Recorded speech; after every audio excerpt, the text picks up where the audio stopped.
Leanne, welcome to the New Market series. Thanks so much for giving up your time. I know you're super busy, president of the Real Estate Institute of New South Wales and running a magnificent organisation over there in Laing Simmons and all the subsidiary companies, and super busy. So thanks so much. Absolute pleasure. Thanks for inviting me. I'm really happy to be here.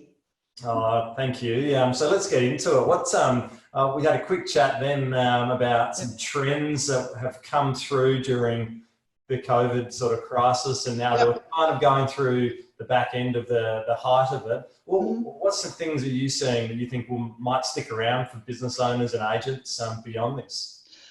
Well, certainly technology. This whole Zoom conversation, we are communicating with our agents and our business owners much more frequently. And so whereas once upon a time we used to get people together every couple of months for a regional meeting, for example, for our franchise owners, we'll be doing that much more frequently via technology. So I think everybody will be doing the same thing. I think it's been really interesting speaking to the agents, because I was an agent in the 80s. I know that's aging me, but that's the reality of the situation. I started selling real estate in 1981. And in those days, we didn't have open homes, and we got to know our buyers really well. And that's the feedback I'm getting from our agents. Whilst they can't necessarily always do private inspections because some properties are very popular and time just doesn't allow it, they're really enjoying the opportunity to spend more time with buyers. So I think that more agents will be, looking at adding private inspections to their repertoire, and much more use of a variety of technology like Trello, like auction. Just trying to see all the agents initially when auctions were banned, trying to use the online auction technology was hilarious, because it was like on a Thursday, we've got auction Saturday, how are we going to do this? And I'm sitting at home on Saturday watching the auctions, and I can see the middle bit of an auctioneer rather than his face, and it was just hilarious. But I think a lot of agents they'll go back to the live auctions obviously, but they'll add that auction technology to their offering as well. So I think I've been saying we've been waiting for disruption in the real estate industry for a long time. I think Corona was the disruption we had to have to try and move us more towards technology. Yeah, absolutely. I also had this vision of Stan Platty's doing his option, or Stan, a plug for you to go. No, that's I totally agree. And some of the Zoom or the various different webinar technology, I'm seeing some of the top agents, what they're already implementing is that into their business as well, where, once they've listed the home, then they'll have like a launch meeting or a set to sell meeting on that platform, so that they can realign the vendor's expectations around what they're expecting to see in the market in the coming weeks. And that technology, from both, a training aspect and communication aspect, is definitely already we're seeing that thread come through the top agents, and they're using it within their business to reduce days on market, improve communication, build trust with their clients in an environment where trust is everything, and daily communication on the phone and maybe a couple of times a week face to face, really enhances the trust and the trusted advisor element of Absolutely.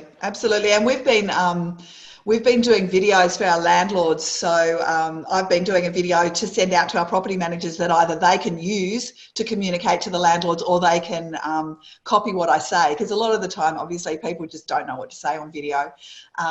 So that's been really good too, because property managers typically don't have time to communicate with their landlords, right? And when they do, it's usually bad news.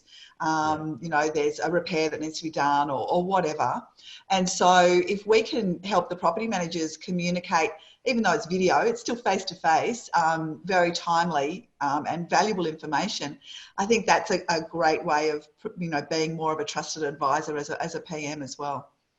And the tech elements, I know Laing Simmons and the greater sort of Dexar group is big on, machine learning, artificial intelligence, but also combining that with, face-to-face, the whites of the eyes. So, where are you seeing the blend between the two coming through in the future? I think that it is really important that the whole concept of a tech-enabled agent, right? I don't think that robots are ever going to take our jobs. I don't think artificial intelligence and machine learning is ever going to replace the real estate agent. But to be able to provide the level of personalised service en masse that people really expect today, you've got to have smart technology and use it to be able to do that. And I find, we've been finding that agents have been resistant in a lot of cases to that, but that's another, it's a silver lining from COVID, right? That we are forced to use technology and we're getting smarter with it all the time. Absolutely, Leanne. And what about like hints and tips for agents and business owners that are looking to regain their mojo and their momentum after spending time at home, been trips to Bunnings and hanging out with the kids and kind of staying in maybe their pajamas or workout clothes for longer in the mornings. I mean, you're always so magnificently presented, Leanne, always. Thank you. So, I wore my favourite jacket for you today. Do you like it? Love it. Absolutely. And every time you're just magnificently presented. So what are your tips then for starting to win some days? Yep. How do you get back on top?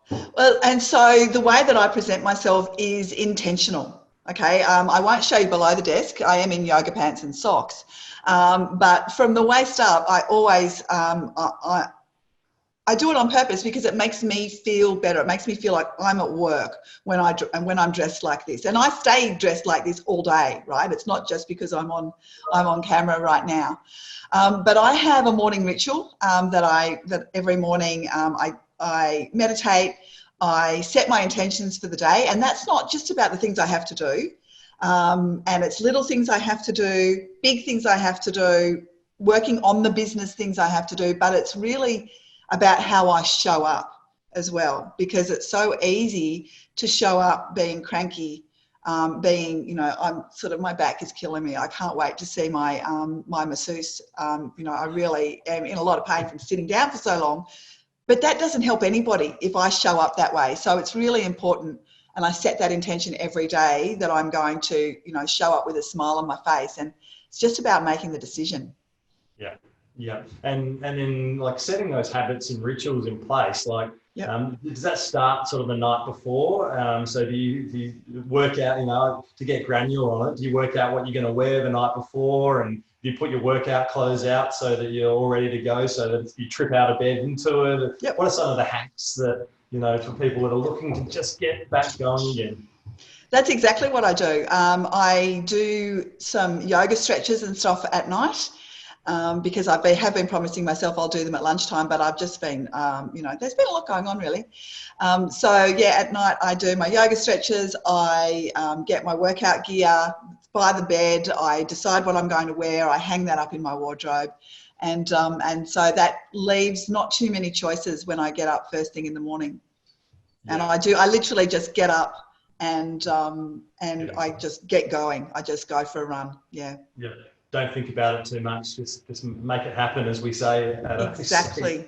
Yeah, it's amazing the difference. And I'm not a runner. I'm not built to be a runner, but I have exercised most days for a really long time. But when this all started and I couldn't go to the gym anymore, I went for a walk a couple of mornings in a row, and then all of a sudden it's just like, I have to run. And I'm thinking, what do you mean you have to? And I just had to do it. I just had to get the adrenaline out, and it works for me. Yeah, and that's an interesting one, the adrenaline.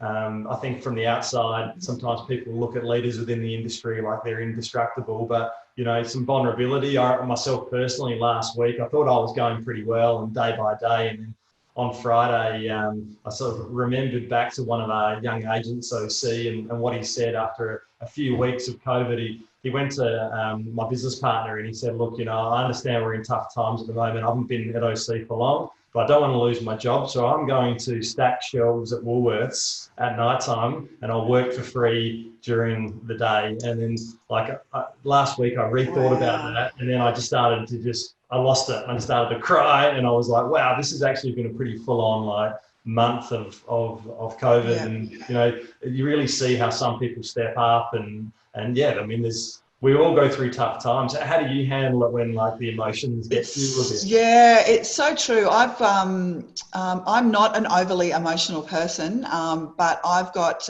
my dad is in a nursing home at the moment, and we haven't been able to see him, and it's impacting him mentally, and so one day we'll get him ringing us angry, and then the next day we'll get him sobbing on the phone, and that's so hard.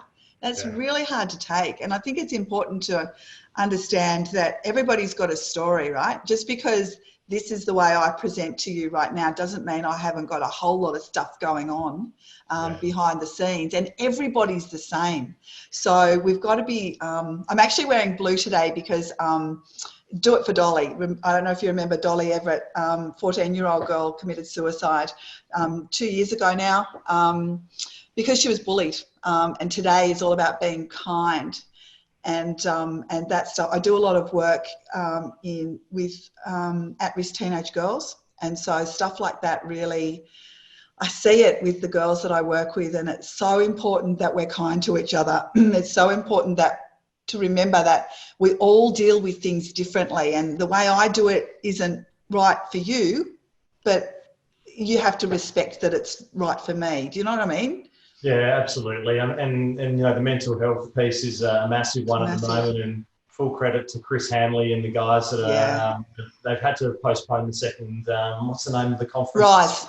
Rise conference. So for those listeners that can get on board the Rise conference when it's coming back again, it'd be great to support Chris and plenty of other people that are also arranging it. So, we all need to get around each other during these times. Yeah, we really do. We really do. But, the great news is that we have dealt with it incredibly well in Australia, and we're kind of, hopefully, we've flattened the curve and we're doing all the right things. Here in New South Wales, we're back to auctions and opens tomorrow, and hopefully you're not far away in SA. So it's really time, isn't it, for the agents that have been, because I know some agents are using it as an excuse. Some are being on, some are kind of pretending they're on holidays, and it's great they're reconnecting with their families and all that sort of stuff. But there's lots of good conversations you can have there out in the market, talking to people about what is actually going on in your market. Because I know people are saying to me, oh, well, prices have dropped. It's like, actually, no, they haven't. In Sydney, transaction numbers are down by 79% in April, but prices are up by 0.4%. And so you need to know whatever's going on in your area, be really, really clear on the numbers that are happening right now, because people are really interested in that conversation.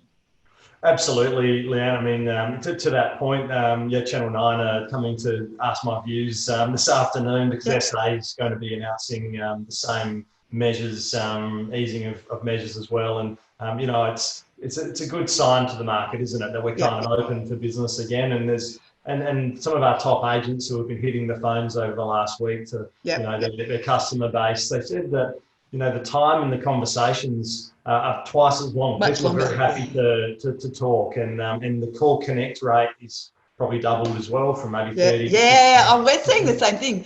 But what makes me laugh is that the agents will say, people don't want to hear from me at the moment. It's like, sunshine, people never want to hear from a real estate agent unless you've already got a relationship with them, or you've got something of value to share with them. And now it's no different. If you've got a relationship with them, they're happy to hear from you. And if you've got something of value to share, they're super happy to have someone to have a chat with right now. So 100%. And I think that's a great way to leave it. I know you've got many things to do. You've got media commitments and all sorts on Fridays. So Leanne, thanks so much for joining us. Really appreciate your time. Absolute pleasure. It's great to see you.